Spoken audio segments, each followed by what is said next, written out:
you love takeaway, travel, and international cuisines? Then you're going to love the Takeaway Man podcast. Join Kevin Kerwin, the Takeaway Man, as he searches for the best international food delivery services accompanied by popular musicians, comedians, and artists. But here's the catch. Each guest gets to pick their food delivery service, order their unique menu items for up to $20, and give a thorough review on it, so you can get the best value for your money next time you order takeaway. You can also enjoy the entire experience on Instagram by following @TheTakeawayMan. Sit back and turn up the volume because Kevin is here. Happy days. Cool. So you were here with the Takeaway Man podcast with special guest Damian Clark. Damian Clark is a comedian that's originally from Australia who has now been practically, from what I can see, has turned the world doing comedy shows, doing some really funny animations, illustrations, and sort of cool daily vlogs on all of his social media pages. So thank you so much, Damo, and welcome to the Takeaway Man podcast. Cheers, Kev. Thanks for having me. And thank you for this tasty takeaway. Should we start straight? So Kev was like, you do a podcast. And I said, I'd already said yes. And you still went, and you go, I'm going to give you $20 to spend on takeaway. I'm like, mate, that's yes again. And so I went for Indian tonight. Cool, good stuff. Bloody love a bit of Indian. And what do you go for? I went for the stereotypical spice bag. Spice bag. Spice bag. Spice box. I should have said spice bag because spice box is for like the spice box is like on a Saturday night where you're just about to go out and you're kind of hungry and there's a group of mates and that's the spice box. But spice bag is for one. Straight up spice bag. I get it. Oh yeah, there's your white dog I see in your photos all the time. that's Opie. Opie. That's us. Of course, had to be some rock and roll drug related name. Is it short for opiates? It's actually from Sons of Anarchy. It's Your Man's Best Bud and Sons of Anarchy. So I robbed it. No way. I robbed it. You know, cool because you're always popping up with all these like legendary rockers. I'm like, man. So like that's pretty much it. So what food did you get then? So actually, we'll start from the beginning. What drinks did you get? What drinks were you on? Oh, I was gonna just go for the. I didn't get any. No drinks. I almost got a beer and it was $5.50, and I thought I've got some at home anyway. And then after I ordered it, realised I'd drunk them all. No, so it sucks. But that's good. That's a beer is always good with an Indian. But then. This time I won't. There's the other thing too is with the 20 you sent me, I had just enough, right? Because I went all that, like 20 could probably get you 50 spice bags, but I got so I got Kerala Kitchen, which is like it's not cheap, but it's not expensive. It's just you pay for what you get, and it's bloody good quality. So I'll start from I'm going to empty it out while I'm telling you. Yeah, cool, man. Fire away. Classic basmati rice. Nice. Hang on, I'll tilt it so. Basmati rice. Look at that. It's even the shape of the box it came in. How's that? Right. That smells great already. Then I went classic. Kerala coconut. It's aromatic South Indian curry with coconut and black pepper, tempered with mustard seeds and curry leaves. Watch out, it contains mustard. Pour that over the top. Oh my God. I'm very surprised at your setup there for the rice. I usually make like a little volcano. Yeah, I should have. I punched a hole, but it wasn't big enough. So it looks like the volcano looks like a few days old now. And then poppadoms come with it, with the dip that's green. That's what I know about that. And naan bread. I went plain, just so you can taste the good stuff. Oh yeah. And take a guess. Can't go Indian without. Bhajis. Onion bhajis. This is how good the onion bhajis are at Kerala Kitchen, right? Our 4-year-old, Max, he just turned 4. He's not huge on onions, right? He's always picking them out. These bhajis, pick it up with 2 hands and eat the whole bloody thing. And no way. When you think of like toddlers' hands, like they're the size of they're smaller than the size of my palms. So him holding a full onion bhaji is like the equivalent of us holding a watermelon full of deep fried onion and just shoving your head in it. Like him eating it, it's massive, it's the size of his head, and he's getting stuck into it, and he loves it. So that's his. Thanks to Kerala Kitchen, his and then obviously they're not sponsoring us, by the way. I'm just saying, Kev sponsored me. He paid for this, man. It's delicious. No worries, bud. And so that's like good onion bhajis, I just wanted to say. There you go. Like that's the thing when you're ordering Indian, like with Indian food, it's a really sort of like you're tearing bread, you're dipping like samosas in, you're doing all that kind of stuff, and like when you're doing it by yourself, you like anytime I'm ever eating food, I'm always like rushing because I'm like, oh no, I have to have taste a bit of this, taste a bit of that, and then this is like, oh no. I'm only racing myself here. I'm going to make myself sick. I have to just have a little chill.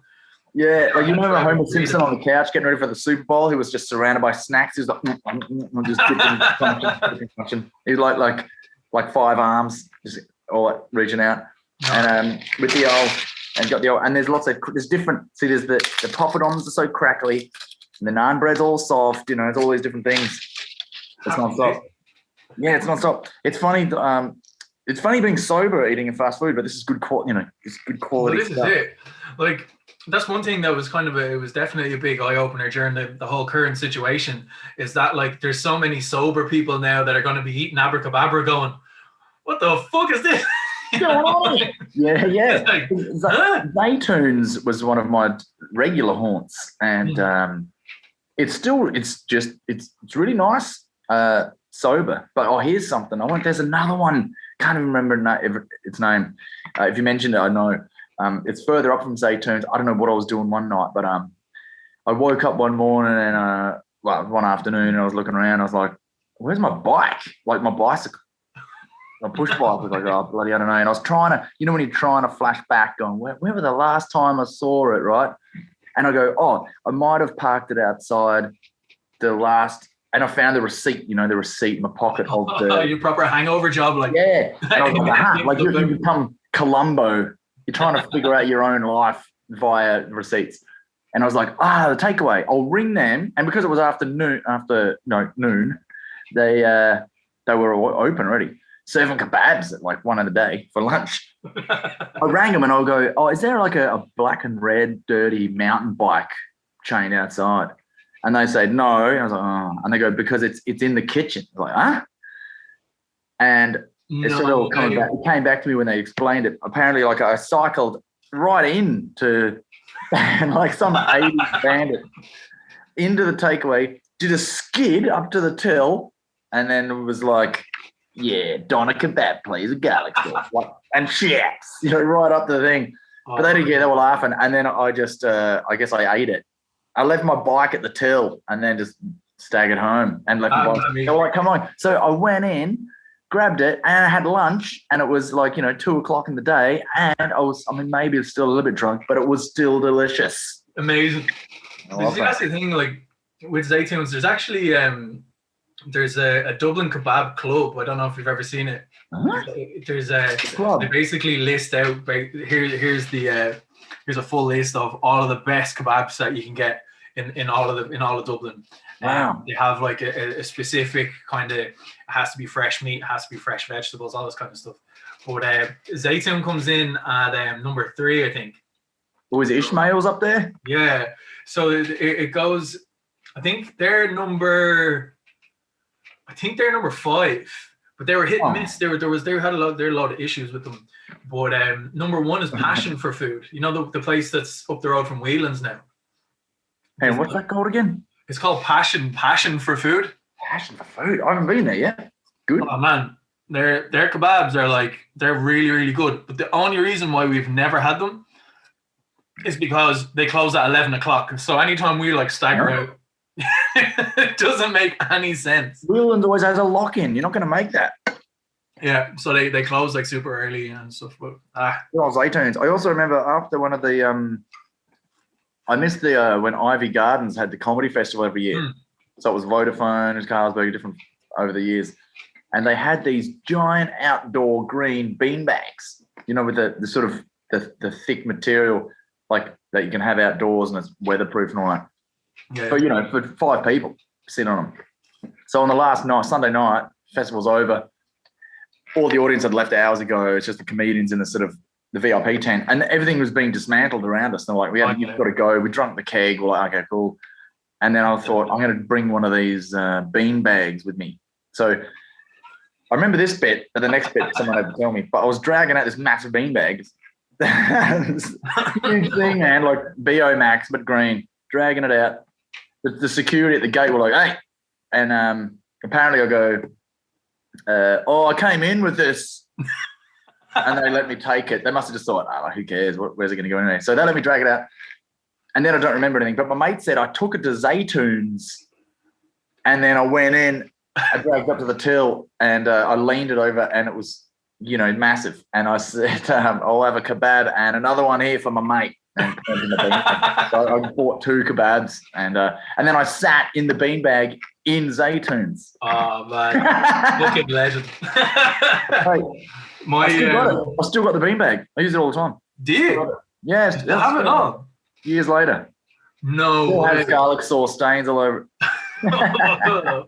My kebab claim to fame was there's International Kebab Day in Ireland, and they reduce all kebabs in Abercababber down to €2. And I went in. I'll send you the link to it for this year. But I went in, and they were like, "Oh, kebabs are £2," and I gave your man €20, and I bought like 10 kebabs. And I woke up that morning. There was kebabs in my pocket. There was kebabs in my pillowcase. Kebabs on the ceiling. Like when you're hammered and you just go in, you're like, hey, throwing up smell of garlic sauce, everything, man. It was just. You probably ate 5 of them and had 5 left over. Oh, it was just. You ever just when you wake up in the morning and you're just kind of like, I really fucked up last night. But it was a funny one. It's kind of like when you come home with like traffic cones and all that kind of shit. I woke up with a shopping trolley in my bed next to me. Nice. Like, rough night. Oh, and me and the trolley are looking at each other, and I'm like, did we? And then sometimes you see, those little shopping trolleys for kids with the aerial or the ball on. Oh yeah, the thing, yeah. Sometimes I see them and I go, that could be my child. I just don't know. I don't remember. I don't fully remember.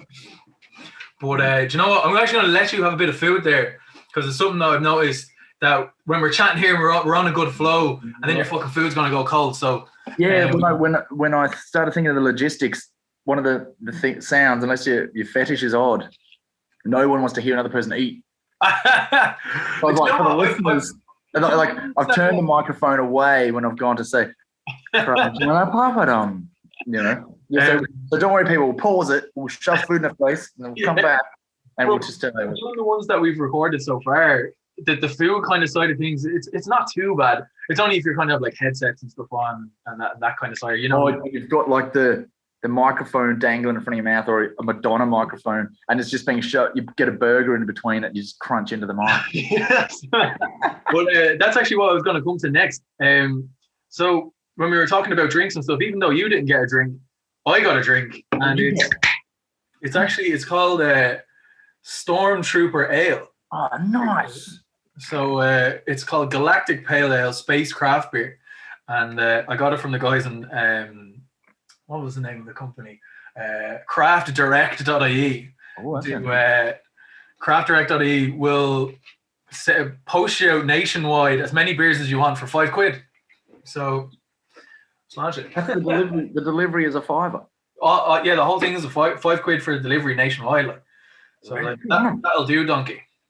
They will do. Amazing. I should have got them involved. Yeah. Now that I'm out of beer, see, I've still got a couple of bottles of whiskey that I'm working through them, so I might have one of them after. Oh, a little sneaky. A little sneaky. I was going to say that to you. So, like, say you're with your missus, you're going to sit down in a restaurant. What are you ordering? Are you going straight for still or sparkling? Are you going for fizzy drinks? Are you going to get a pint of Guinness, a pint of Heineken? What are you thinking? Well, depends. Obviously, depends on the place, but I'll usually start with a Guinness. I'll usually start with a few of them, or sometimes just start with wine if it's a fancy dinner. But, burger and chips, say, something like that.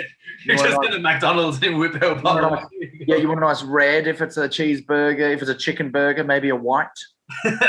Nuggets, get out the rosé, and then the wine. Yeah, I like some beer, but then that's the other thing. Cocktail. Like me, this is a mental for cocktails. Really? So that doesn't happen that often. I mean, pandemic aside, but just because of the price of them, you buy a few drinks. There's nothing better than going to special occasion, going to a cocktail bar and just going through the cocktail menu, man. And there's a big show, and some of them have smoke and fire and bloody wind. I love a good, like, you like whiskey. Well, I like whiskey based, but like rum based or anything. I'll try anything. But when it's really sour or bitter or not too sweet, you want to taste the drink. Sours and stuff. The one. So in answer to the question, anything really. But sometimes just like if it's really cheap whiskey Coke or a vodka lime soda, gin and tonic. I'm partial to they're very refreshing. Everyone's on the gin and tonic buzz, but it's not my I find that gin and tonic makes you cry. It still does. And gin used to be like old ladies crying, and now it's like young cool people crying. Yeah. But it's still the same. Sitting outside having a cry, like. Yeah. I'm in it for the long haul. If I was just gonna have a couple of drinks, it could be anything. But I mean, if you're in it for a few, I like pints, and then you go, that your body can only fit so many pints in it. Yeah. Oh yeah. Yeah. You can feel it up to your throat. So you go, maybe I'll take it down a few whiskeys now. It's all wreaking havoc on your innards, but who cares? A few whiskeys and then all that, and then I think a lot of it as we get older. It's you go the quality more so. Like you might go for a Stormtrooper now. Yeah, Stormtrooper. Where the price of that one can, you might have got a slab of Druids when you were 17. Something exactly. Yeah, 100%. Like boxes. When I was starting to drink, and it was all boxes of wine was all the rage. So imagine starting your drinking experience with wine, but it was always muck. Like it's not good stuff. No one's pouring it out of it. No one's squeezing the nozzle out of a box of wine from a goon bag inside the box of wine, and then like checking the legs of the wine and looking up to the light and slurping it and all that. Nah, man, you're like it's 4 liters of red stuff. Yeah, and it tastes like red. Is there I don't care. With that goon stuff that there's like fish guts in it or there's fish heads in there or something? Yeah, there's mental stuff just to keep it from not rotting, and I'm not. Like, first time I got drunk was a collection of things: beer, whiskey. I think there's vodka in there, maybe. Me and my buddies. I was 16, so this is fairly late into the game, like as far as drunk. But then, we smashed through a box of wild peach wine. Why isn't that famous? I'll tell you why. It's rank. First, what's a wild peach? Why isn't it in an orchard or somewhere like organised?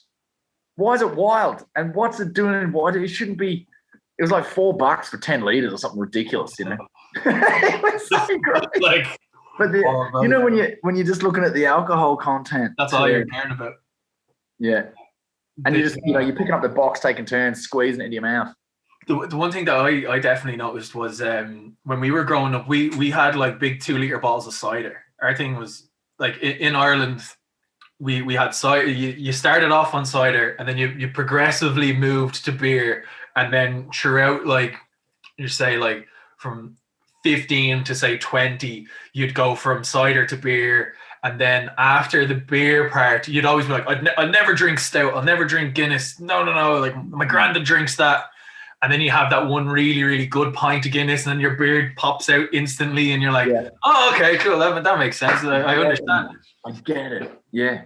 How did you find coming from, say, the likes of Australia, where like a pint would be something as like abnormal, because you'd have like schooners and stuff there. Yeah.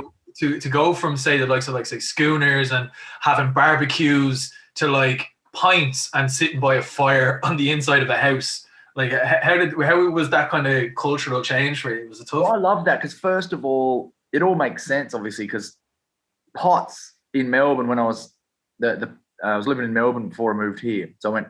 So pots are like half a pint. So schooners in Sydney and that, pots in Melbourne, middies in Perth where I grew up. Middies makes sense because it's midway. Yeah, that makes sense. Yeah. Midway. pots. I was working in a bar and I didn't know what a pot was. And I sold them more than anything. Some guy goes, "Oh, a pot, thanks." I was like, "Mate, we don't even sell that. Like, but you can smoke some in the toilet. Like, I won't tell anyone, right?" Then he goes, "Oh, a pot." And he picked up the glass and showed me. And I was like, "Oh, you mean a midi?" Why didn't you say that? So that was when I was working there. It was this is like nearly 20 years ago actually, but it was $1, right? $1 for a midi and $2 for a pint. So not many people got pints because they warm up. You know, I've got a joke about that. It was like, you know, why? What are you drinking half a pint? Yeah, it gets warm too quick. We'll drink faster, you wuss. You know. When I moved to Ireland, everyone's drinking pints. I was like, at first, I was surprised how many people drank Guinness. I thought it was like the Australian Foster's thing, where it was export only. Exactly. Yeah. In Australia, no one drinks Foster's apart from a couple of people that love the Formula One because it's a sponsor. And it was. I was looking around. You know, I just love looking at what other people drink, and I think when I first got it 20 years ago, it was like you almost equal thirds when I was looking around. Everyone pints. A third was lager, third was cider, third was Guinness. Usually, you're like, you know, stout or like sometimes Murphy's. And it was like that was about it. I was like, man, nice one. But I think pints is like I'm here for a bit. That's what I like about the pint. I'm here for a little while. You know, almost like the Stein in Germany. Like where I'm not going anywhere for a while. I've got a litre of beer here. You know? That was the. I like that. I'm like a pot. It's like very flyaway. It's like I'm just gonna have a quick shot of beer and then I'm off for a surf or something. Do something. You know, I like the nah, man. I'm here to drink. I'm not going anywhere. Yeah. I'm here for the night. Like that was one of the biggest things that happened to Oktoberfest when Oktoberfest originally came to Ireland. They actually gave out glass, like full on glass steins, and lads are like, okay, do we have to give these back? And they're like, oh yeah, no, it's fine. Like, just when you're finished your beer, come back and we'll top it up for you. And they're like, no. After the beer, what am I doing with the glass? And then they were like, oh yeah, just be sound and give us back the glass. And they were like, yeah, sure. Yeah. Into the jacket. It was like Homer Simpson when Mo comes over. It was just like all the glasses were just gone. Like, next year comes around and they changed them to plastic glasses, and then you had to do like the funniest thing was that they were like, give a $5 deposit and then you can get your $5 back when you get the glass back. But people were just using it to buy glasses. Then they were just like getting a full proper Stein glass. Yeah. But that's like, I love that. And that was in the IFSC, wasn't it? Yeah. I remember we used to go every year and it was like glass, yeah, and then plastic. And you go, they don't trust us at all. How come they don't trust us? And you go, oh yeah, I still have 2 of their Steins at home that I need. And some poor fucker is still in a coma after being hit in the fucking head with it. That's what and they're dangerous. Yeah. It's a shame that some people just get maggot drunk, because imagine if people just didn't get maggot drunk, that one person went ballistic and smashed a glass or whatever. Yeah. If all that didn't happen, imagine how loose everything would be. Do you know what I mean? Yeah. Because one bad thing happens, and then we go, okay, well, we can't obviously do that anymore. It's all going to be plastic cups. You know, when you go into a nightclub, it's all plastic cups. You're like, someone got glass in here. Yeah. Definitely. You know, it's like, why else would they give you a plastic tumbler of draft? Yeah, I'm not for. Yeah. What the fuck is this? I know. Yeah. You pick them up, and you're like, what's? And then they had they started getting like bottles of beer, but they were plastic. They're a bit squishy. They're plastic bottles of beer. Yeah. No, you know when you pick up a thing of honey and it's a squeezy. Yeah. Like that. With a beer in it. You just like, you put your thumb over the nozzle and just like squirt it into your mouth like a garden hose. Oh yeah. Damn fucking right. Like, but that's the thing.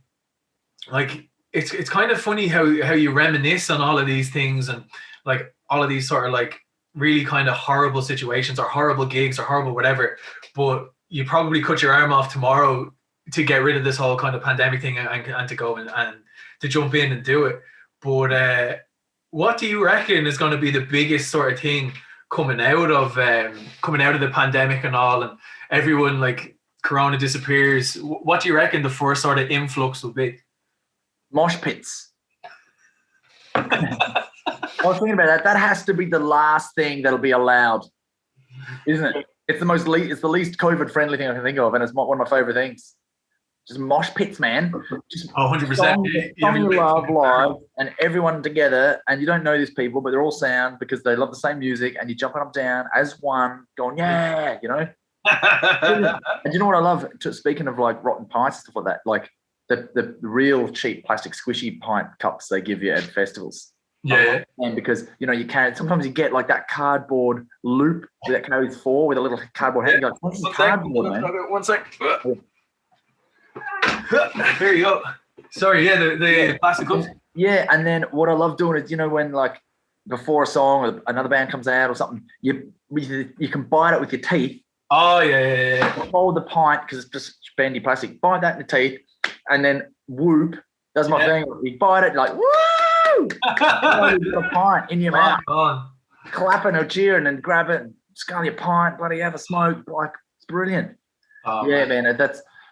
That's what I think people just want to be with people. Like we're social beings. Humans are social beings. I mean, yeah, there's a lot of introverts, some naturally, some because they got burned in the past. Exactly, yeah. But we still need human interaction.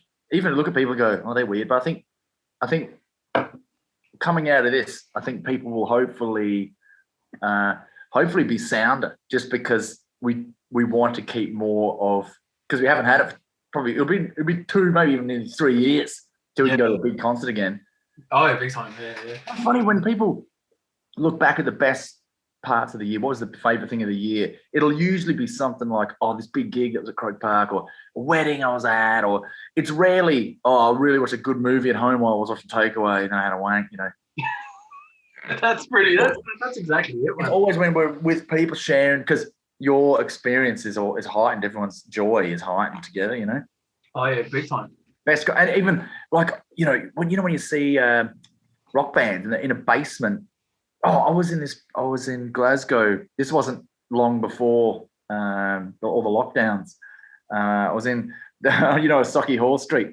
There was a bar called Nice and Sleazy. Don't ask me why I end up always in this place, but I think it's because they have live music in the basement, right? Rockers, right? And like just these young dudes, and this guy, the ceiling was really low. You could see the sweat beading off it and all that. And everyone's like, we were like, just jamming out, these young kids. Great riffs, great drummer, all that. And then the dude was doing I hadn't seen this in ages. The guitar behind the head, through the legs, doing a good solo. And because the ceiling was so low, he had his electric guitar and he was scraping it along the ceiling, making this weird like sound for ages. And everyone was like, yeah. And I was like, I've never seen a guy scratch an electric guitar off a ceiling before. This is brilliant. Somehow it even sounded good because I've done it so many times, I guess, or they know what. And I think he was even doing some fingering and scratching it around, and it was so good. And then looking back, it's like, when is that going to happen again? Yeah, maybe on Zoom. It's not the same. Him scratching his mother's ceiling with his guitar. It's like, Jeremy. And he's like, Mum, I'm doing a Zoom rock gig, you know. Yeah. Like that, I think that is the thing. But the one thing that I definitely noticed, like on your social medias and stuff like that, is that like with the animations and things like that you were doing, and there was this one like little cartoon, and it was Isolation Man. And it's just like when you're sitting there in your jocks, and like I had the remote, and I just looked around after watching that thing. I was like, bollocks. I was like, Isolation Man. Yeah. Like, I mean, the good thing about lockdowns is people are, if you have more time. So I'm just shoving some coconut chicken in my face. If you have more time, you can do these things that you could before. Whereas, like, say I'm traveling or whatever, it's harder to animate when you're standing in a queue to get on a plane or whatever. Exactly. Yeah. Now I'm like, I'll just sit here and bloody animate away. So yeah, it was cool. Like that sort of stuff's good. If people have time to be creative, it's good. But then we can't also don't get hard on ourselves if we don't, you know. Yeah. Third lockdown, I should know my third language by now and know another instrument. Nah. You know, we're people. No, the one thing that I sort of definitely have taken, like, my sort of background in the whole thing is that, I was doing events and live gigs and all this kind of stuff. Now I have my 9 to 5, and that was always my bread and butter or whatever, so that's great. But I actually never had a formal qualification in it, so that's pretty much. I don't even know what I'm doing in my job. Mental. But I went in and I'm after getting like an event management cert and stuff like that now throughout last year and stuff. So now when I go to put on a show, at least I have a sheet of paper to say I can, rather than the 10 years experience, you know. Yeah. So now you got both, which is even better. Yeah, so that's but yeah, like an actual cert makes you sound good. You know? Yeah, you just look like a dickhead on LinkedIn. But yeah. like, and was that always your buzz? Were you always kind of like going into the comedy thing, like when you came to Ireland, or like how did it come about? How did you land on the Emerald Isle? When were you christened Damo? Oh, it's funny because strangely, I think Australia and Ireland are the only two places that I know of that will shorten your name with an O. Yeah. What are the odds? Because I was Damien for a little while, but then Damo in Australia, that just sort of happened, I guess, naturally, because that's what bloody they do. And then when I moved to Ireland, I was like, oh, maybe I could be Damien again. And everyone was like, Damo. I was like, no, back to okay. Never again. But if I might go, fine, I'm moving to Italy then, fine. Maybe I'll be Damien in Italy. And they'll be like, Damiano. And I'm like, yeah, that's I like it. And it's quite funny. I was just thinking, obviously, we've had a lot of time to think in lockdown, but it's because I'm Damo like in my everyday life, but when I'm on stage, I'm Damian Clark, and like that's my real name. So it's like I'm only really me when I'm on stage, and like the rest of me is just like this character that's just trying to get by in between gigs, because that's what my life feels like. You know when you're doing whatever it is, when you're doing what you love, you're like, oh, this is me. I'm doing what I like doing, what I'm good at. Like sometimes this is what I'm good at. Oh no, do you know? And that is one thing. Like when I think one of the first times that I saw you was in the Laughter Lounge, and you were headlining, and it was a thing where like the Laughter Lounge is kind of like a cruel beast, as in you have like comedy fans, like actual diehard comedy fans that want to go and see the comedy, and then you have fucking Charlotte from accounts that's sitting there, and she's just saying, oh my god, this is the best thing ever, and she's sitting there with her pizza and like 16 bottles of Sol or something. All right, fair enough. But it's the way the likes of what I've noticed is the headliners, the likes of yourself, is the way that they can handle each group in the Laughter Lounge. Yeah, man, definitely. And it's like there's big groups in there from places like Tower, Blanche. Yeah. They don't take any prisoners, man. Yeah, and if you don't get them straight away, man, it's rough. And it's also like, how do you tell someone to shut up nicely? You can't turn on them straight away. It doesn't suit me. It's not really in my character to just be like, well, Joe, shut up. Because sometimes what they say is funny. And so you want to work with that. Yeah. It makes the whole night funnier. But then, because then they can see if you can make something funny out of what they said that was funny and blah, blah, blah, blah, then everyone wins, because it's just, people know that'll never happen again like that. Exactly, yeah. But if they are too hammered, or they just don't get it, or they're just sort of chatting to their friends, so they're not even listening to what you're saying, that's when you got to be like, that's when you get the whole audience against them. Yeah. And then if they don't shut up, then they leave. But like some people are so entitled, they're like, hey, I didn't come here for you to tell me to be quiet. And I'm like, well, how come everyone else can sit and listen? Like, why are you so special, man? Like, for us to all laugh together, you have to hear the joke together, that kind of thing. Yeah. But, this logic goes over the heads of people when it's like midnight and they're plastered, which is totally fair enough. Yeah. But you got to try and meet them halfway. You got to be like, well, everyone else is still into it. They still want to hear the show. So, but most of the time, love is the answer. Sometimes it's got to be tough love, and then other times you just got to rinse them. Oh yeah. So if they're that drunk, to be honest, when they're that bad, when their heckling's that bad, like they do it to themselves, and you just have to push them a little bit, and then they're still yelling, and then you're like, it's comedy in that it writes itself.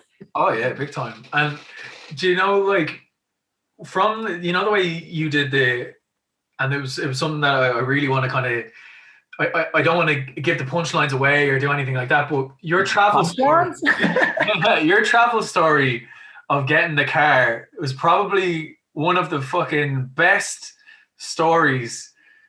It was so good, and I was sitting there, and you're watching every move, and when you were talking about it, there was just certain aspects of it that you brought food into it, when you were going over, you were getting the car between the police, what food you were given, all that kind of stuff. How much of that did you have to kind of sit down and go, this is what happened, this is what happened, this is what happened? Or was it just a case where you just went, this is the full story in one go? Here, there you go, take it or leave it. You can believe it or not believe it. Yeah, it was pretty much that. It was just time restraint was the only thing. Because if you went into every tiny little detail of even an ordinary day, you can go, nothing happened today. And you're like, did it really? And you're like, well, I brushed my teeth. How did you brush your teeth? You know, like if you go on it and you'll find humor in something. But if it's something big mental that happens, like that story was so like, I could almost tell it in real time. So it would have taken like 24 hours or more, you know? But then, so it's like, which bits do I have to leave out? Because there was so much more to the story. So, but like, so he's just like, well, this bit is irrelevant. That bit doesn't, that's sort of funny, but doesn't really, you know, so you're like, how do I fit this into an hour?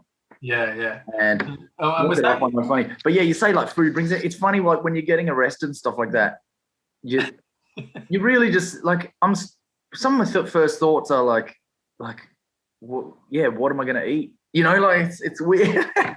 I'll think of that shit first, and then like, like I never even think of the serious stuff, like what's going on my record, when am I going to get out? Exactly. Yeah. Do you know what I was going to say to you? Would you rather, when it comes to, you know, when you're like writing your jokes and you're doing that kind of stuff, would you rather tell the likes of the story jokes, like your man with the dick pics and all that stuff, and you having a new lovely friend and all that kind of shit, or going down the kind of the route of like just like saying these kind of like one-hit wonders, you know, like these like little bangers and all, like the video, there you are, you know, there you are, you know. Yeah, that's good. I mean, is it a cop out to say both? But like, there's something about if you're doing a short set, there's nothing like going out and just going like a machine gun. It's just brilliant. See you later. And like we all like watching comics do that. That's why I like it if I can do that, because we love watching it. Someone just come out and like, first line's a winner, bang, and then just and like you're laughing that whole time. They're on stage, you're laughing the whole time. Yeah. And then they leave, and you're like, I'm my guts are sore, my face is sore. You know. Yeah. You can't, you know, we've seen some do, but it's very hard. I mean, like you can't keep that up for like an hour or more. You know, you'll be dead because you can't breathe. But like, we have, so you can come and go. But I like. But there's something about a story, like you know, when you're watching a good story, you get invested, and you're like, what? And then what happened? And like, so I'd like to say a bit of both. Like if with an hour show, or like almost the first 20 minutes to be your 20-minute set, and then it goes into a story, and then that incorporates stuff that you've mentioned already.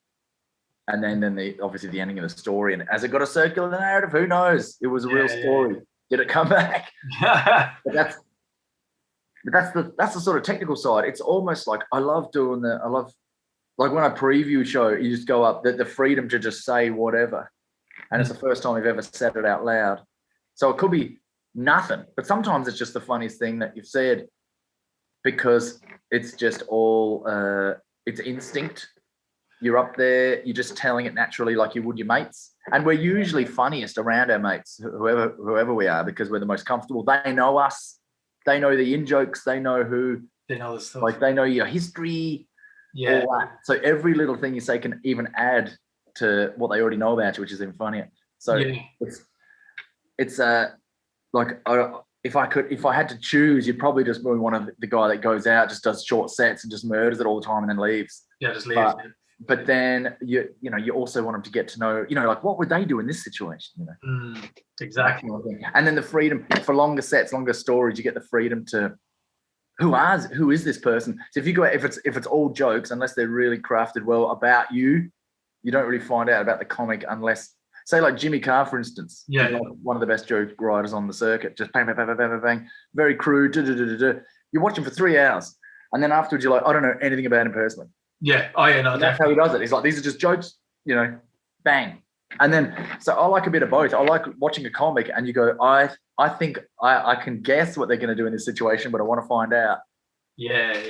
No, situational, sitcoms. Yeah. It's hilarious because you get to know this comedian. You're like, I love what she does. Like, oh man, she gets in this pickle and listen to this, that kind of thing. Like, I like that. No, big time. Yeah, no, like I've seen Jimmy Carr live, and it is like you're hitting these like just boom, boom, boom, really, really funny jokes, and I definitely think like for him, you're definitely opening the door for heckles. You're opening the door for insults on yourself and all this kind of shit. Rather than when you're telling a story, people are like, if I say something now, I could miss the funny part or whatever. So it kind of, would you reckon that kind of deafens it down in that case? Well, maybe, yeah. Like, I wouldn't, like you're saying, if you're headlining in the Laughter Lounge, it wouldn't be belting out a 20-minute story. Yeah. Like, some punches. But I mean, but that's not, sometimes you got to do what the crowd wants, but that's what I would want. I wouldn't want to do a story then, because they don't want to listen. They're not here to see me, tell a story. That when you're part of a set, like in a club. Yeah. And was that the same with the garden gigs then? Because that's a whole different garden shows. Like there was some, oh man, it was about you like going out with the first lockdown and all going, it's grand, and you were just using like the cup as a license basically to just go around. I was like, that's me, I was there and all. Watching that was so funny because when I was growing up, same thing, the guards were always like going around your estate and all this kind of shit, and we got approached by guards or whatever, and they turned around to us and they're like, where do you live? And I was like, oh, there. And I literally pointed at my house and I was like, that's my house. And everyone's like, oh, you cheeky bollock shit. I was like, that's actually my house. Like putting handcuffs. And I was like, oh, what? And they were like, oh, do you want me to go in and get your mother? I was like, just knock on the door. Like that is my house. I'll go in my room. See that poster in that room? I put that there. Exactly. But I know it was just funny when you say it. Like it's so relatable. When we started doing gigs outside and that, because that was the only place we could gig. Like the material was the gig. You're just talking about the backyard you're in, the people that are there, the makeshift chairs, the situation. Like a lot of it became just because it just sort of naturally sort of happens, because it's weird to go up and just start going. So I was in. Like every normal thing isn't normal anymore. As they say. So it's like, when you're in your Tesco and this happened or whatever, you have to talk about what's going on now, really. And then you can tell stories or all that, but you want to release this tension of like, this is mad, everybody. This is crazy. This would have never happened.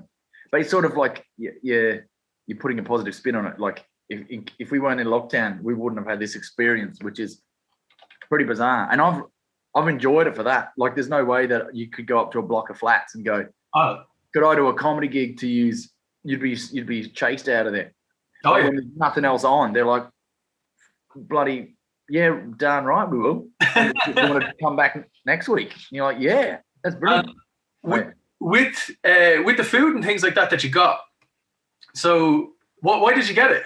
Where did the inspiration to get that curry from? Because usually the likes of like Irish people or whatever, they would always go with the chicken tikka masala, this stuff. Like your one is it's a fairly I almost went chicken tikka masala. I tell you why I got the coconut chicken is it was up top. It was the first main. First starter was bhaji, bosh. First starter was coconut chicken, thank you. And then first naan bread plain, bang. And then, like I was just, it's all good. I've been to Karate Kitchen a few times. I had them a few times, and like I've had, between me and my missus, we've had most of their dishes. Like over the last, 7 or 8 years, however long they've been on, however long we've been here, and they're on Bagot Street. The closest one to us is Bagot Street. There's one in Stony Batter as well. But like, I guess there's also some that aren't open. Like a lot of places are open, but some aren't. And I just fancied an Indian. I mean, I love an Indian. I love a Mexican, Italian, of course. Burgers and chips. Oh yeah, just like kebabs, Middle Eastern, like all of it. Fish and chips. Yeah, fish and chips is always decent. Love fish and chips, but I don't know. I just felt like I sometimes find with Indian, like, because we've been talking a lot. This will be for breakfast as well. Like there'll be I like having a bit left over for. Yeah, I was talking to one of the other guys that we were having a chat about. We're just kind of saying that we might, like, in the middle of the podcast, we might have to do like let's break for 10 minutes. No. Right, let's go. So it might be even going forward to do, like, especially when we're working with comedians and stuff, is maybe to show, like, to screen share one of their bits that's on YouTube or something. Or and then go, okay, let's eat. And then it goes, okay, how was your food? And you go, mate, it was blah blah blah. Yeah, that's a good idea. Yeah, so to do something like that. But so I just like, with the questions and things like that I wrote down, it seems that you've done a fair bit of traveling, considering you went from Australia. So did you just go straight from Australia to Dublin, or did you hit up with like Bali and the usual kind of like Australian Ibiza thing? I think you could probably quote me on this. I'm the only person from Perth that's never been to Bali. No, even I've been to Bali. I know, man. Like, how have you been to Bali? Like, Bali is Perth's, Spain. Yeah, it's closer to get there than Adelaide. It's cheaper. It's right there. It's bloody brilliant. It's got monkeys. Yeah, there. You can get your Bintang singlets for $1 or whatever. So my brother's been bloody. Of course he has. But I don't know. I was looking further. I was like, oh, they didn't have comedy clubs there. And that was literally like. So would you have done, say, like the Melbourne Comedy Festival or any of that first? Yeah, I did that 4 times before. Yeah, 4 times before I came over. And then, so the first time at the Melbourne Comedy Festival was in the Comedy Zone. Their version of the Comedy Zone. It was me, Lawrence Long, Teresiakis, and Anthony McKetty, who I moved over from Perth with. Me and Anthony, we sort of started together the Perth circuit. And so it was brilliant. We got picked to be like 2 out of the 4. So there was us 4, and then the next year, me and Anthony were like a duo, and we did the art of schmoozing, because we just moved to Melbourne, so we did a show about how to fit in and how to schmooze your way into the industry. But it was all parody, and he writes songs, so it was mental. I've got a recording of that, man. I should put it up on. Oh, big time, man! I should put it up on YouTube, man. It was like in 2001, and then I did my first solo show after that, and then I did another one, and then I came over. My first solo show was a story as well. That was when I was working in a hotel and I got robbed. more drama. No way. Oh, it was brilliant, man. It was go with a shotgun and a balaclava. It was like classic. Oh, fuck. Like that's I was the night porter. Yeah, it's full on the whole thing. It was he in the underground car park. He knew he'd scoped the place out for a while. It was definitely an inside job, man. He knew that like I had to walk through the underground car park sometime during the night with all the rubbish of the hotel on these big trolleys, pushing the trolley along. It was like out of how like out of a movie, it's always like some underground car park with like spires and all. So I was just walking through a big echoey place, like turn around, get out, and all that. I was like, man, and I didn't believe it. I thought it's one of my mates. Yeah. And then he I was lying down, face down. He like hands behind my back. He like gaffer taped. He locked me in a cupboard. I ripped the tape off. I was full of adrenaline, man. Ripped the tape off, kicked the door down, went after him. It was one of the best nights of my life. So good. So that was my first show. And like I haven't had, like I've done other shows since, but it's been about like sleeping, eating, drinking, and until the last show about the getting arrested. It was like, there we go. There's another big story. Yeah. Like, just, it's like those kind of stories and stuff like that. They're just, it really is kind of like the cherry on top of the cake in regards to, say, comedy and stuff, because of the flow and that with it. But the one thing that like I've definitely noticed when I'm telling a story to my mates is that you tell the story and you fucking destroy. Everyone's high-fiving you. Hey, you need to get a drink. Yeah, man. Pints. And then they ask you to tell it again. And you're like, yeah, bollocks. And they're like, it's not the way you told it the first time. I was like, well, I don't know. I was on a good buzz the first time, or this kind of stuff. Like, yeah, you always have that. And then people kind of turn around and they say to you like, oh man, you're real funny. You should definitely do that on stage or whatever. And then you go, all right, but it's cool when you're chatting with your mates and stuff like that. But if you bomb in front of fucking strangers, I don't know, that fucking eat me up inside. How do you feel with it? Like, is it a killer, or is it just one for the notebook, right? Timing changes or whatever, all that kind of stuff. Yeah, it's tough. There's because like you're always trying to recreate the first time you tell it, really. But then you think, I just need the energy I had from the first one, but more lines and stuff that I've thought of since. Yeah. You just try and better the last time you told it. So it always, without blowing it so much out of proportion that it's totally unrealistic, like you still got to stick to the same. It's the feeling, isn't it? Yeah. Because what I like about telling a story is, first of all, you don't have to remember it where you're at. Yeah. If you've got to remember 20 jokes, you might not remember them all. If you're telling a story, you know where you are, you know where you're at in the story. Yeah. So you can go on for edge and you know which bits, and because you can picture living it. And then when you're in that bit, you live in the emotion again. Oh, That's what it was. That's why I like a story, because you're in it. You go, and then this happened and this happened. So you just go back.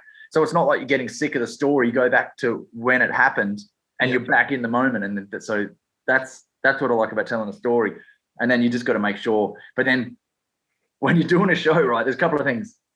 If they're not into the story and doing our show, you're like, man, I've got to sell it, or else they're not going to be into this show at all. They're not going to care about the story. They have to be invested in me. And Marcus Birdman had a good point, because, you go, why do I need a story to do a full hour show all the time, especially in Edinburgh, during the Edinburgh Fringe? Why does it need a story? And Marcus Birdman goes, well, story is good to have in your show because, if they're not laughing at your jokes, they need something else, At least with a story, you go, well, that was quite interesting. Even if they didn't think it's funny, which is like worst case scenario, at least they went, well, that was a bit of a roller coaster. You know what I mean? Yeah, exactly. That's the thing. And, what would your, so say you've done the likes of like Melbourne Comedy Festival and the Fringe and things like that. Like, what way does it work then for a comic in regards to traveling? Because you've done a fair bit, like in Dublin, we have a handful of comedy places. Then we have the Roisin Dove and all that kind of stuff. But you seem to kind of hop on a plane and go over and do some shows in Liverpool and stuff. And what way does that work for you? Do you like fly over, do a gig, fly back, or? Yeah, pretty much. You try and clump them together, do a little run, book them together, not back to back on a week, or do something like that, But there was sometimes, if you really like the club, there'll be times where you fly over, do the gig, fly back the next day. You'll never feel so free, man. This is my idea of freedom, right? I don't know when we'll see this again, but it was clothes on your back, your passport, wallet, and that phone, your phone charger in your pocket, and your notebook and pen, and that's it, man. You just maybe a book. No way. Like walking along with no bags, like just no bags, and your passport. Man, brilliant. You're just in an airport. It almost looks weird, walking through security. You just get your jacket and your hat, walk through. Oh man, it's brilliant. And I've done that a few times just because I love it. Sometimes I'll book just one night just to do that.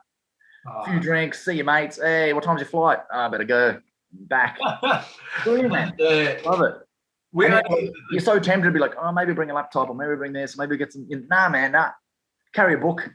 That's what we used to carry a book, my passport, straight in there. Because you think, because that's the beauty about doing, like, if you're like a just stand-up or storyteller, poet, singer, you don't need any gear. So you're like, I might as well take advantage of that.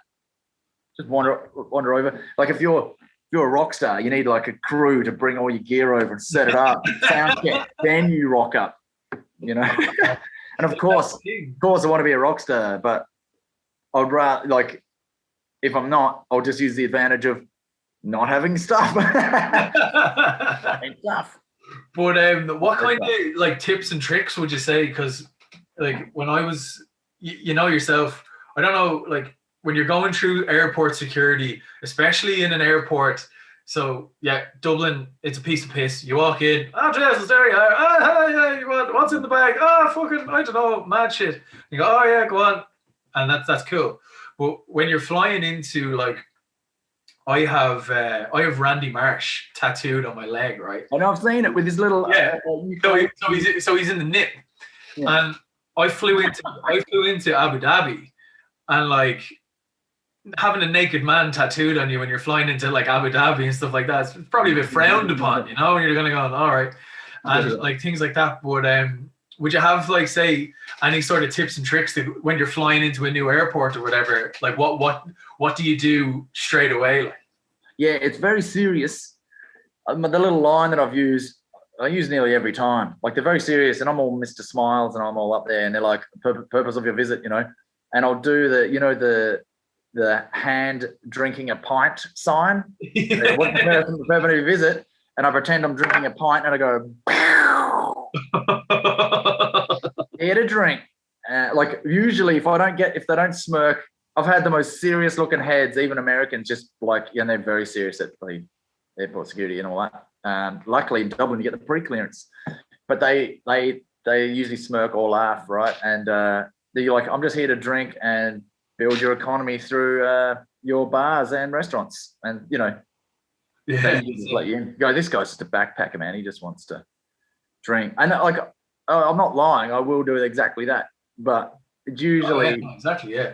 Like that is the thing. But and would you have ever been to? I have a section wrote down here on questions called "Hey Del Boy." So basically, "Hey Del Boy" is when you're in Spain or Portugal or Vietnam. It doesn't really matter where you are, and you get approached by that guy. That guy he's basically trying to sell you a watch. He's trying to sell you a wooden giraffe. He wants you to come to the nightclub. He wants you to go to the strip club, ping pong show. You know yourself. What's your way to diffuse that situation? To be like, actually, do you know what, mate? It's not happening. Or do you have kind of like a funny thing to say to them, or what do you think? When I was in Thailand, where I got this a lot, I would have an empty wallet. I just got my wallet and I just put all my cash in my sock. No way. Pretty much as soon, mate. Nothing makes people leave you alone quicker than actually just showing them. You don't even have to say anything. Show them an empty wallet, and then it's almost like you're begging. If you're opening up, they're gone, man. They're gone. Yeah. But when I'm just talking, when I'm walking around, even if it's daytime or in the morning, if I'm getting approached by someone on the street, if I'm not drunk, I'll just pretend I'm drunk. I'm like, hey man, come in. Either the over happy drunk, and they're like, they steer clear. If they've seen that you weren't drunk early, like if they've been watching you walking up, just sort of, we can blend into drunk. Yeah. I just think it's easy if you go, because some people don't take no for an answer, so you can go no. But if you say no a few times when you're like, no, they're not going to bother with you. Yeah. Well, that's in my experience. That's worked pretty much every time. Happy days. So if I'm with my wife, I just point to her and go, she's got all the money, talk to her. Bye. Let her do it. And I'm just running off into the woods. Yeah. Just run off into the sunset. See you later. Yeah, down the beach, just swimming off. Have fun with your new necklaces. But right, so I probably just wrap things up there. So in regards to kind of the food and things like that you got, what so you went with, was it Just Eat? Was that or did you just order? I went direct to Kerala Kitchen. I rang them. It's funny, they know my number. You ring. I do. I think that's one of the reasons. I like. You want to be like the Cheers pub. You just want everyone to know your name. Like, yeah. So you ring them up. They go, Damien. I was like, hey man. It's like the usual. It's like, oh, this time let's go this, and this. So I did that, and then they know we're leaving, all that. So you went direct. Like there's so many people now that actually, I don't even think if they even know their local Chinese or chipper number, because it's just on the phone. It's like, boop, boop, boop, right? That's the. No, it's all app. I really try and I'm terrible with phones anyway. I'd rather, and it's quicker for me to walk somewhere or drive somewhere and buy something in the shop or order it in a shop than figure out how to do it on a computer or get onto Amazon and, my card information is incorrect and, that's the billing address. After I figure all that, I go, I might as well just go onto the shops and back. Yeah, exactly. Well, that's the thing. Goods are still traveling to us. Yeah. That's why I think everyone kind of forgot about that. Is they're kind of going, oh no, this is freaking out, like the whole Brexit thing and all that kind of stuff. But it's just like we can still get things. Like it's just like a couple of and it's rare. Like the guys have delivered to me a couple of times, but more often than not, I'll walk. I'd say 80% of the time I walk to that. I'll walk to not just like I like a pickup because you're walking there and then you get to say, hey, bit of interaction. Hey guys, I like all that. bit Oh, happy days, yeah. Like I must sound like a really annoying person. Like, this guy just won't shut up talking to everybody. But really, just really simple, just hello and that. But a smile if you're safely distanced away from us. Because I was thinking about that, right? Just say on a regular morning, this is like a while ago, maybe you'd get up, you might go to the shops on the way to work, get a coffee, get something from Tesco or something, some shop. The bus driver, or the Lewis or something like, you might, like, there's a few transactions before you get to work. Now, like a lot of them have been taken away from human interaction. You can buy a coffee from a machine. You can self-scan, self-tap on the bus. There's no real. You can easily live our day now without any like, hey, how's it going? Oh, weather. I know. That's very easily. But then our whole lives up until the last 10 years was our life. Little check-in with other people, like strangers, like, hey, how's it going? Oh, when's the next bus? Little things like that. And we're slowly losing that. And it's like when you haven't talked to someone in a few days, we're finding out with lockdown. It's not good. No. We just get a little, hey, from a stranger. Hey, Bill, like someone you recognise, you've seen a few times. Like if I see someone like walking around that I recognise, and I've seen them walking around a couple of times. I'll say, hey, just that's it. Like, hey, and more for me because it makes me feel good. Yeah. And then the next time I'll be like, hey, and then before you know it, you're in a chat. I know my mailman, Because they say the happiest people on earth in that survey, and there's that show, I think it's just called Happy on Netflix, is like community. They just we just have to remind us simple things. People that live in a community, and everyone's helping each other. What can I do to help? Not like what can I get? Yeah, that is exactly it, man. No, it is. So we've come. So in short, I just really like Indian food. Well, that's it, And actually, do you know what? The whole sort of premise of... I actually forgot to tell you the whole sort of premise of this podcast. So the reason behind it was... wasting everyone's time. I know. So basically what happened is worked with bands, comedians, whatever, for years and years and years. I've noticed is that, like, yourself, when it comes to doing gigs or doing any of that kind of stuff, when you go to the live show or you're booked in, and if you're not like the main headliner or whatever, you're not even going to get an orange, let alone a bottle of water or anything like that. It is kind of tough in some cases. Like, you'd be happy to get a pint or whatever. So the whole sort of premise was to, like, when people are going to be touring like around Ireland or whatever, is to actually sit down with them, have a nice meal just before their show or maybe just after the show. And that'll be a good thing, kind of a bit of a booster, especially when you're touring and stuff like that. Money is super tight, and when you're independent and all that kind of stuff. So that's pretty much the idea, was sit down, have a cool meal with somebody, and they have a good show then afterwards, and we have a few beers or whatever. But we just sort of flipped it on its head, and we're just doing it over Zoom. So that's pretty much it. So that's kind of the premise.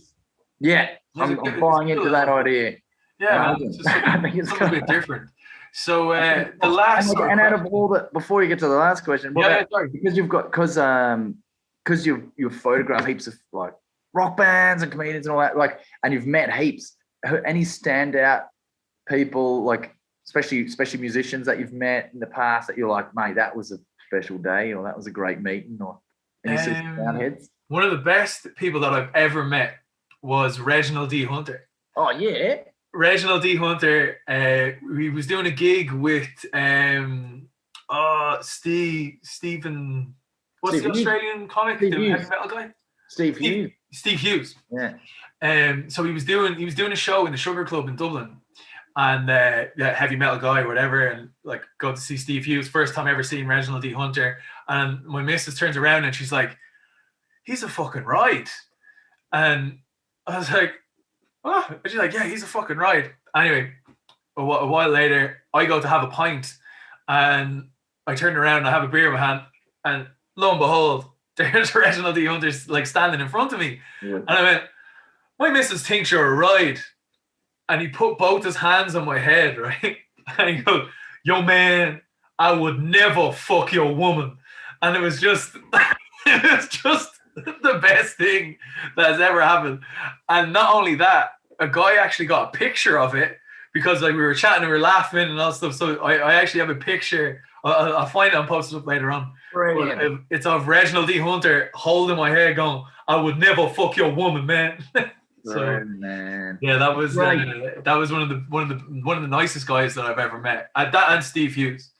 And the funny thing was when I met Steve Hughes, I had a Rihanna t-shirt on, and I'm like covered in tattoos and have a beard and all. And he listens to heavy metal, and he's like, "What the fuck are you doing?" And I was like, it seemed really funny at the time to be this dickhead and then wear like a Top Man t-shirt and be like, "Ha ha ha."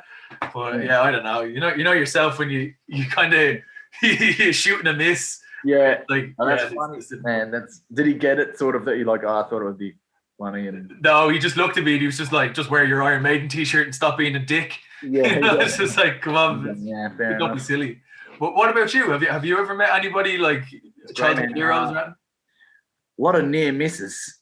A lot of like Electric Picnic. I was there like an hour after one of my mates, because when you're doing it, it's so funny, man. I love when you're a comedian and you get a VIP pass to do the comedy tent, but then it's the same VIP pass that every other massive act that gets in on a helicopter has. Yeah, I've done a couple of them little sneakies before as well. So it's like so good. Like my mate met and got a photo with Robert Plant, because oh shit. He was like a couple of years ago. He was playing on the Sunday. I think it was on the Saturday or the Sunday with the Sensational Space Shifters. Yeah. And I was like, "Are you serious, man? That would have been brilliant." But then I was at Reading. I think it was at Reading. I had a backstage pass, and I was watching Foo Fighters on the stage. The stage, and that was the first time Dave Grohl brought his daughter out. She was like real small. She probably would have still been in primary school at the time. Yeah. And she played with him, and I was right behind Taylor, man, because there's like people standing around. And then there was another gig. I was standing next to Michael Stipe, just like watching gigs with other acts. I didn't want to ruin it and go, "Hey, man." I never asked for. I haven't stopped and asked for a photo unless it was sort of a natural thing, because I'd rather chill out and that. So like that was cool. But then my favorite actual meet was Josh Homme in Dublin Airport. Oh fuck, that's cool. I was in the airport, and I was seeing him that night in the 3 Arena or whatever, or the Point. Yeah. But it was, I think at the time it might have been the O2. Who knows? What he knows. But I'd seen him a few times already, and then I was so excited to see him again. And like he's so tall and ginger and that. You see him comes out and is with his missus, and I was like, I'm not going to pass this. And I know he just came off a bloody long flight, but he still walked up to him and he shook my hand, and we still had a chat. I was like, "Man, coming to see you tonight. Can't wait." He's like, "Oh man, I hope you enjoy it." And I'm like, "Yeah, man, I always do. Wicked." And the new album was like Clockwork had just come out, and I was like, "Man, this song, the lyrics is like," and he was like, "Oh man, thank you very much." It's mainly just me, like your "I'm not worthy" moment. That was mine. You want to do it in a way that's like obviously not annoying, and not drawing attention, because if you were the one person that other people go, "Is that a rock star?" and then they go over, then you were the one that sort of ruined their day. Yeah. But he was sound, his missus was sound, and I was just like, brilliant, man. One of the that actually it reminds me of one of the funniest times. Have you ever been to Dollard & Co. in town on the Keys there? Yeah, very good pizza. Cool little spot, like a little expensive breakfast or whatever. So we're in there having a little brunch, and the lead singer from Franz Ferdinand comes in. Well, he comes in, like I looked at him and I was like, "I know that fucker from somewhere. How do I know him from somewhere?" Because people just have this kind of aura, this kind of thing. Now, in saying that, he came in, his hair was all sexy and wearing cool clothes that you'd never in a million years see in Dublin. So I was like, well, he has to be somebody. And he came in, and basically one thing leads to the next. And he just sat down beside us and had a bit of brunch. He's just like, "Oh yeah, just." He's like, "Is this place good for food?" And we're like, "Oh yeah, you just order there." And he's like, "Oh cool, thanks." And just went on his merry way, sat down, had a poached egg sambo or something, and that was him. And he played the Olympia then like that night. So it was crazy, like all that kind of stuff. But lovely kind of people. I love when paths cross like that, because like music is such a big part of our lives. It's the hours you spend listening to someone play or someone's voice and all that, and then you meet him and you're like, man, the hours that I spent just listening to you and just like loving your stuff. I know. And like I like the Black Keys, big fan of the Black Keys. And another one, I had a muffin with them backstage in a I think I was at Download or something. But they were just in the catering tent, so was I. And once again, the drummer Pat. He's really tall. And I was like, and wears glasses. I saw him a mile away. And then I was like, oh, yeah, there they are, both of them. I was like, hey, wicked. I was like, these are good muffins. And I was like, like fucking stuff in your pockets. As far as food goes, it's probably not good for them. You know, they're just like a tent. They eat all sorts. And you're just like, these are good muffins, eh? Yeah. But I remember me and Aidan Bishop were in a Quiznos in town. And this old American tourist couple were there chatting to him for ages. And I don't know how it came up. They was like, yeah, it's great. It's really neat. Never been to Ireland before. And, our son's in a band. And I'm like, oh, who is it? Like Weezer. I'm like, Weezer? What? And he goes, yeah. I go, what does he play? Like the drums. He's like, you're Matt's mum and dad. Because I was like, massive Weezer fan, man. I know every word of every song off the Blue album and the Pinkerton album. And then obviously I got older and I didn't have time to memorize all of it. But, mate, I was starstruck at this dude's parents. Yeah. That happened with my team. Bam Margera. Bam Margera came because his brother is in a band called CKY, and it was like Phil and April and whatever, but they were all just walking around Dublin, and they didn't know that they were, because of the TV show and Jackass and all that shit, they didn't know that they were fucking superstars, but there was no like security with them, so they were just hounded by just all these like rockers from the bank and stuff, and they're like, oh my god, they're just freaking out. And it was mad. Like they gave people like not backstage passes, they gave people passes to the show and all that kind of stuff. It's mad, like the kind of people that you would meet in Dublin where you'd never in a million years think like you'd meet them, you know. And it is such a small kind of town like that. Did you kind of figure that out when, from living in, say, the likes of Melbourne to then coming across to Dublin, where you go like, hold on a minute here, this place, because it's so central to being in Europe and stuff like that, like in regards to say like bands and whatever, like bands playing in Melbourne and that, probably few and far between, are they? Yeah, I mean, they get a lot of great acts all through Australia, and they hit all the big cities because it's probably only seven cities. But it's funny where the cities are pretty big and spread out that, you know, they could be staying in, like they might go to the usual hotels or whatever. But Dublin, you will, if they're here for a day, you will bump into them. Like Adam Sandler was staying in, I think it was the Shelbourne. Yeah. He was staying here while he was doing a press junk or his film and stuff, and then he was just jogging around Stephen's Green every day. So you could just go up and just be like, hey, man. You know, like he could just have photos with him. And didn't like, was it Ariana Grande who was shopping in Tala? Like just random stuff. Because when you come to, because Dublin is like, it's like a town. That's what I love about it. The first thing I noticed when I got here, I was like, where's all the tall buildings? And they're like, there. I'm like, what? They're that weird looking, the Liberty Hall, or what's that mad one with the weird floppy hat? Fucking Sip2, is it? The Sip2? Yeah. And they're like, what's like it's like, it's a town. Yeah. So it's cool because if any celeb is out and about, they might get hassled a bit, but not as much as they would anywhere else. Yeah. Like, and that's the thing, did you see that stuff with Matt Damon when he was living out in Matt Damon? And they're like, people were like, journalists were posting into this like community group chat and all going, oh, where is he and all? And they were like being kicked out, and I was like, leave Matt alone now. Yeah. Don't be involved now. Yeah, like as a heritage site. Don't touch the seagulls or the ducks or Matt Damon. Yeah, that's pretty much it. Like, it's fucking crazy. I love that. They could go about, and there was a photo of him carrying a shopping bag, and everyone was like, bag of cans, Matt Damon. And then he commented on that on the radio or something. He was just like, it might have been Today FM or something. But he was going, oh, that was just actually just, some groceries. But everyone straight away is like, bag of cans. Yeah, bag of cans. Like, what's in the bag, Matt? We already know. We've already made that assumption for you. They're cans. You can say it's chicken meat, but we know it's bag of cans. Gas. But I mean, the amount of bands and artists that you would have heard saying they gigging in Ireland is their favourite. And I've noticed that. Like I've seen bands playing in like Electric Picnic or Oxygen when it was around, and The Point, and then I've seen them again in other cities, and it's not, it's not as. I'm not saying that there are other places where it will go off, but like then that Irish people do go bananas at music gigs. It's great. Yeah.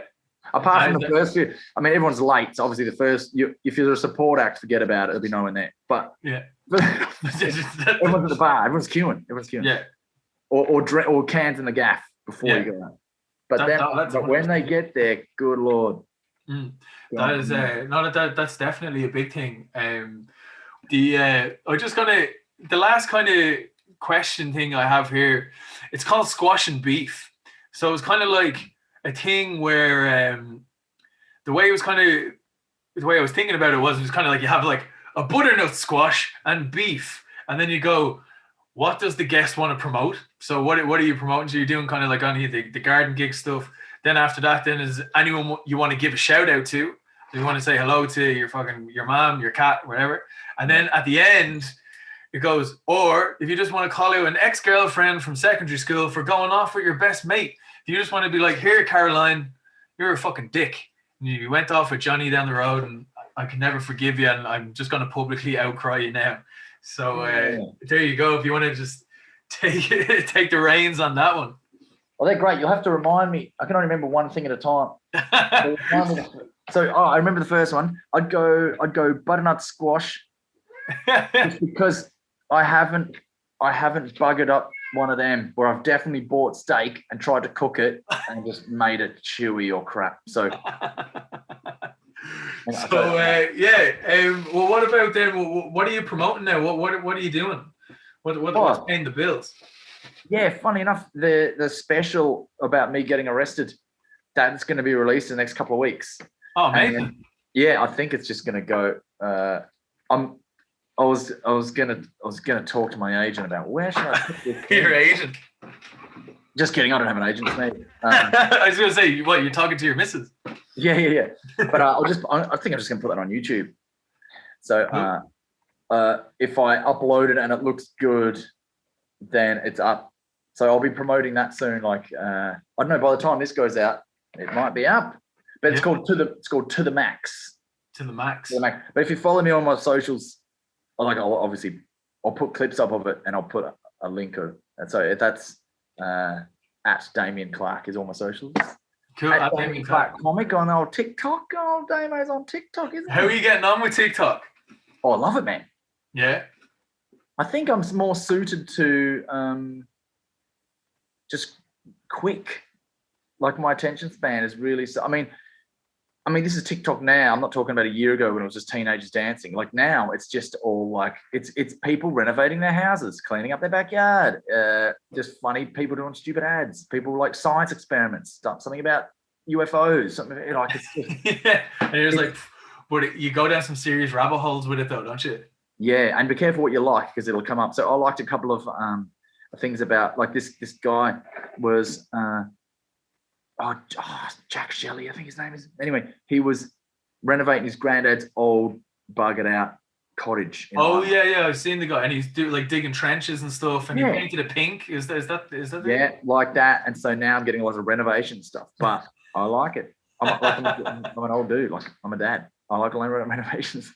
You don't know that you have to be a dad to like renovation stuff, but it goes with the territory. I'm like, yeah, man. I want to see a time lapse of someone. Water blasting their wall. Yeah, just some fucker cleaning as well. You're like, oh yeah. Yeah, and that's in 60 seconds. Bang. I got really into it. Did you see the guy who cleans out swimming pools in England? Did you ever see his one? I think I've seen one of them. And like people are now replicating it, but they're doing it in like a bath. And your man, they just replicate his thing and they do it word for word.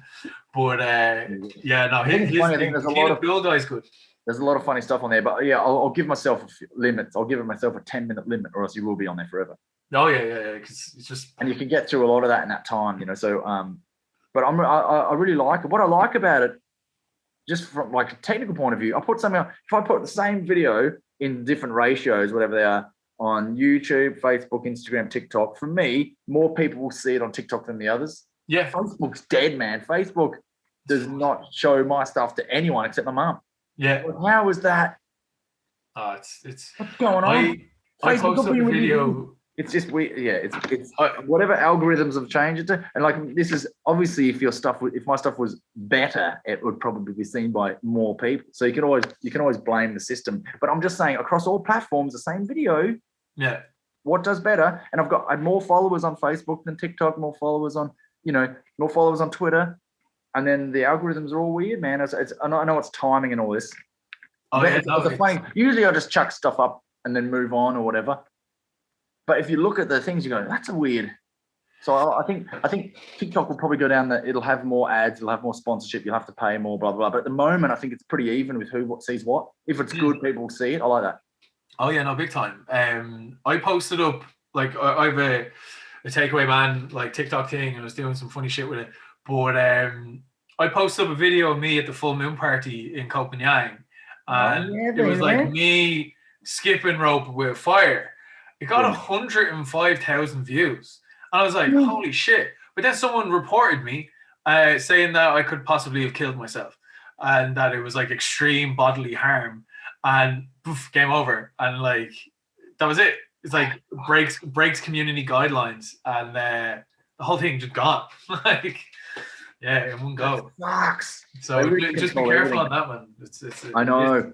So that's why it's sort of good to have your stuff across everything and just to see, because each social media is good for its own thing. Oh yeah, no, definitely. There was a chap eating chicken wings, and that's his sole TikTok thing was, oh, today I'm going to go, and like he went to Elephant Castle and Wishbone or whatever, and I think he was from Dundalk, like a country head, and he was like, oh, sure, Jesus, so eat these wings now, and he eats them, and when you're watching it, you're like, Jesus, you're like, oh, you should go away. But same thing, like 25,000 views, 30,000 views, and it's just some dude eating a chicken wing. Wow. You're like, well, you're looking at him, and you're like, it's vile. But that was his buzz, and getting crazy amount of views and stuff on it. And it's for a social experiment. It's funny, like what people actually like to see, you know. Yeah, no, it is. It's crazy stuff. But I like it. Yeah, but I like it. So I've been doing that. Like lockdown, a lot of people are getting onto social media if they haven't done it before. Because what else are we going to do? Yeah. No, that's literally it. That's one of the main reasons behind this whole podcast. I was kind of sitting on it for ages and doing that stuff, and it's definitely just something that, like, I don't know about you, is that you're kind of sitting on something, you're sitting on a joke, you're sitting on something, you're like, will I do it? Just fucking do it, you know? So this is my third interview now, like official, with people that aren't my mates.